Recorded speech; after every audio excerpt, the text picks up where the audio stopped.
श्री शिवाय नमस्तुभ्यम दोस्तों। जैसा कि आप सब जानते हो, माघ मास का पवित्र महीना चल रहा है। दोस्तों, कल है 10 फरवरी, शनिवार का दिन। शनिवार के दिन जो है गुप्त नवरात्रे प्रारंभ हो रहे हैं और साथ ही इस दिन है प्रतिपदा तिथि, जो कि इस दिन को बहुत ही खास और विशेष बनाती है।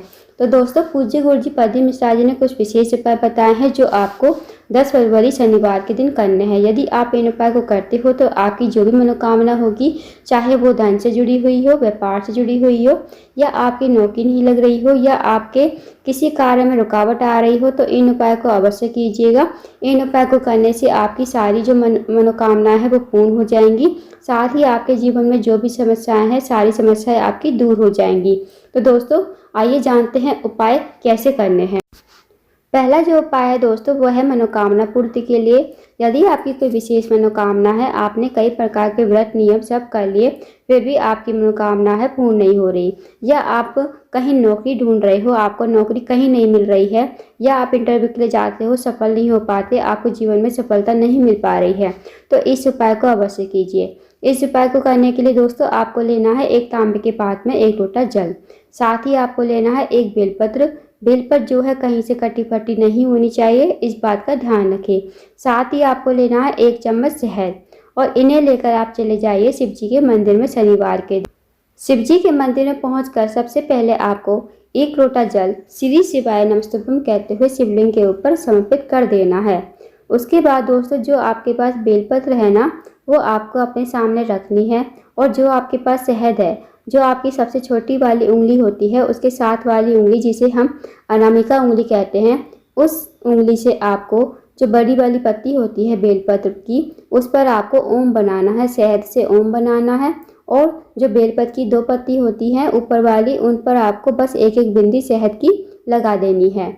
फिर आपको इस बेलपत्र को अपने सीधे हाथ की हथेली पर रखना है, अपनी मनोकामना बोलनी है। जो भी आपकी मनोकामना है, चाहे वो धन से जुड़ी हुई हो, व्यापार से जुड़ी हुई हो, या आपकी नौकरी नहीं लग रही हो, या आपके जीवन में बहुत बड़ी मनोकामना है जो काफ़ी दिनों से पूर्ण नहीं हुई है, तो मनोकामना बोलिए और इस बेलपत्र को शिवलिंग के ऊपर श्री शिवाय नमस्तुभ्यम कहते हुए समर्पित कर दीजिए। उसके बाद दोस्तों, आपको 2 मिनट मंदिर में बैठना है, श्री शिवाय नमस्तुभ्यम का जाप करना है।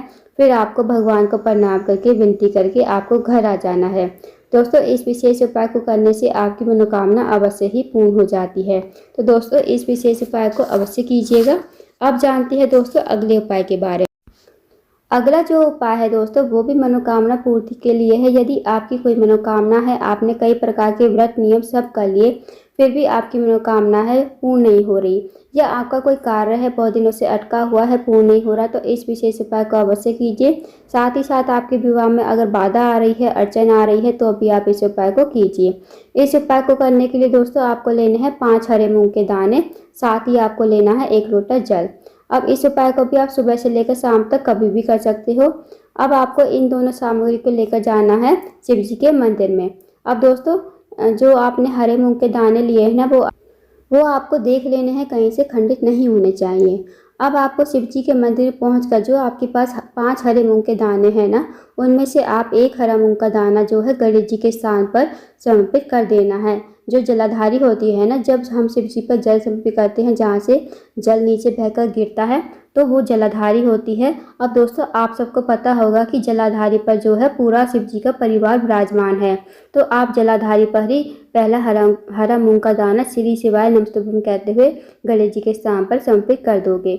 गणेश जी का स्थान दोस्तों जलाधारी पर ही राइट साइड की तरफ होता है, तो वहाँ पर आपको पहला दाना समर्पित कर देना है।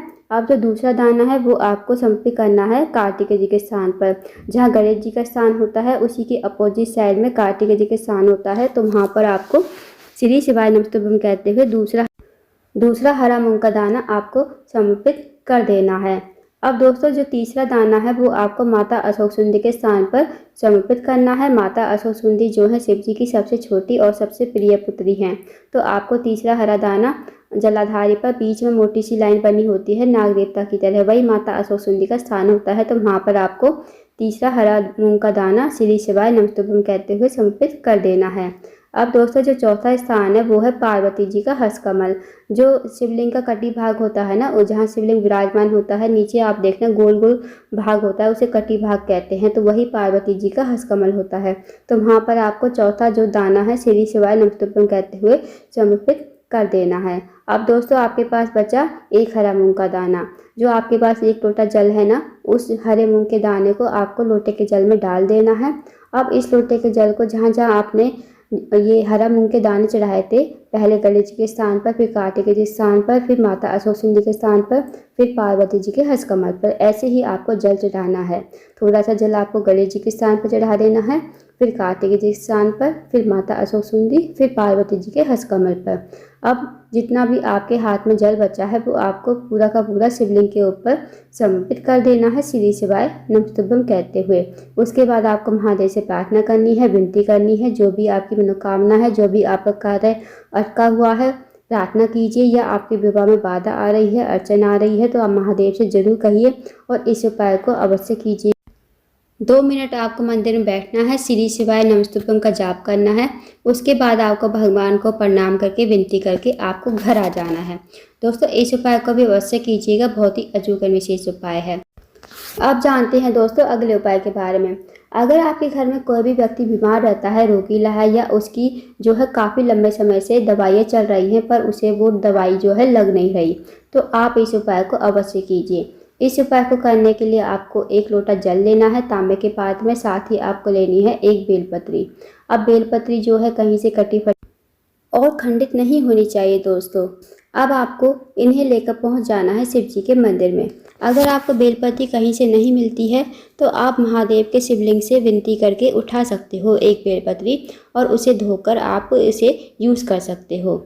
अब आपको शिव जी के मंदिर पहुंचकर सबसे पहले आपको एक लोटा जल जो है शिवलिंग के ऊपर समर्पित कर देना है श्री शिवाय नमस्तुभ्यं कहते हुए। उसके बाद दोस्तों जो आपके पास एक बेलपत्री है ना, वो आपको अपने सीधे हाथ की हथेली पर रखनी है, महादेव से प्रार्थना करनी है, उस रोगी व्यक्ति का नाम बोलना है, गोत्र बोलना है, जो भी व्यक्ति आपके घर में बीमार है। यदि वो रोगी व्यक्ति इस उपाय को करने में सक्षम है तो वो इस उपाय को कर सकता है। यदि वो सक्षम नहीं है तो आपके घर का कोई भी फैमिली मेम्बर इस उपाय को कर सकता है। तो आप रोगी व्यक्ति का नाम बोलोगे, गोत्र बोलोगे और इस बेलपत्र को महादेव के शिवलिंग पर समर्पित कर दोगे। फिर आपको महादेव से जरूर प्रार्थना करनी है कि उसकी जो बीमारी है धीरे धीरे ठीक हो जाए और मेरे घर का जो भी व्यक्ति है बीमार है वो रोग मुक्त हो जाए। तो इस उपाय को अवश्य कीजिएगा दोस्तों, बहुत ही अचूक विशेष उपाय है। 2 मिनट आप मंदिर में जरूर बैठिए। उसके बाद जो आपने बेलपत्र चढ़ाई है ना शिवलिंग के ऊपर, वो आपको भगवान से विनती करके औषधि के रूप में आपको घर पर लेकर आनी है। घर पर लाकर इस बेलपत्र को आपको उस रोगी व्यक्ति को खिलाना है जो आपके घर में व्यक्ति बीमार है। अगर वो इसे चबा चबा कर खाएगा तो ठीक है, अगर वो नहीं खाता है तो आप इसे सुखा लीजिए और सुखाकर इसका पाउडर बना लीजिए। फिर आप इसे पानी या दूध में घोलकर भी दे सकते हो। इस उपाय को जरूर कीजिए, उसकी जो बीमारी है धीरे धीरे ठीक हो जाएगी।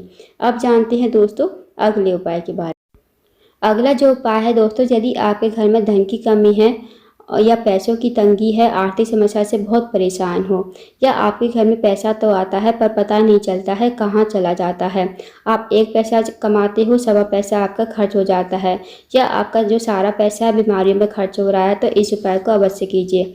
इस उपाय को करने के लिए दोस्तों आपको लेना है एक चावल का दाना, एक शमी पत्र, एक बेलपत्र और एक हरा मूंग का दाना। साथ ही आपको लेना है एक लोटा जल। अब इस जल को और ये जो सारों सामग्री है आपको पहुंच जानी है लेकर शिव जी के मंदिर में। शिव जी के मंदिर में पहुंचकर सबसे पहले आपको उत्तर की तरफ मुंह करके खड़ा होना है। दोस्तों जब भी आप उपाय करो ना तो आपको उत्तर की तरफ ही मुंह करके खड़े होकर उपाय करना है, इस बात का विशेष ध्यान रखना। शिव जी के मंदिर पहुंचकर आपको उत्तर की तरफ मुंह करके खड़ा होना है।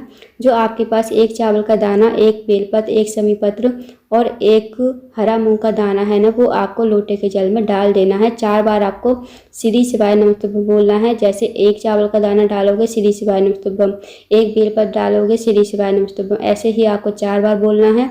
और इस लोटे के जल को आपको अपने सीधे हाथ में उठाना है और दोनों हाथों से श्री शिवाय नमस्तुभ्यं कहते हुए शिवलिंग के ऊपर समर्पित कर देना है।